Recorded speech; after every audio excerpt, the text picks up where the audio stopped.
ভাইজান আমি এখন বর্তমানে ফেদারহাট বাজারের উত্তর অংশে আছি, যেখানে গাড়ির একটা স্টেশন।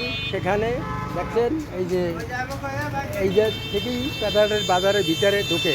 কিন্তু আমি একটা ভিডিও ধরলাম, দেখেন এখন বেলা 1:15 বাজে, এই জায়গায় এখনও গোস্ত পাওয়া যায়। দেখছেন এই যে ব্রিজের গোড়ায় একটা গোস্তের দোকান, এই যে আমার মামার, দেখছেন এরা গোস্ত বিক্রি করে সর্বসময়। কত টাকা কেজি মামা, একটু জোরে বলেন?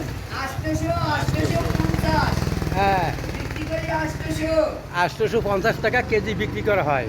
ভাই হয়তো আপনি পরিচিত হইলে হয়তো 50 টাকা কম নিতে পারে আপনার সুবিধার্থে। তো আসবেন, এখানে সর্বসময় গোস্ত পাওয়া যায়। তাই আপনাদের সামনে একটা ভিডিও তুলে ধরলাম ভাই এই ফেদারহাট বন্দরের। তো দেখেন ফেদারহাট বন্দরে এখন বর্তমানে কোনো লোকজন নাই, কিন্তু একটা গাড়ি আছে। সব দোকানপাটে এই বর্তমানে বন্ধ। ইনশাল্লাহ ভালো লাগবে, শেয়ার করে পাশে থাকবেন।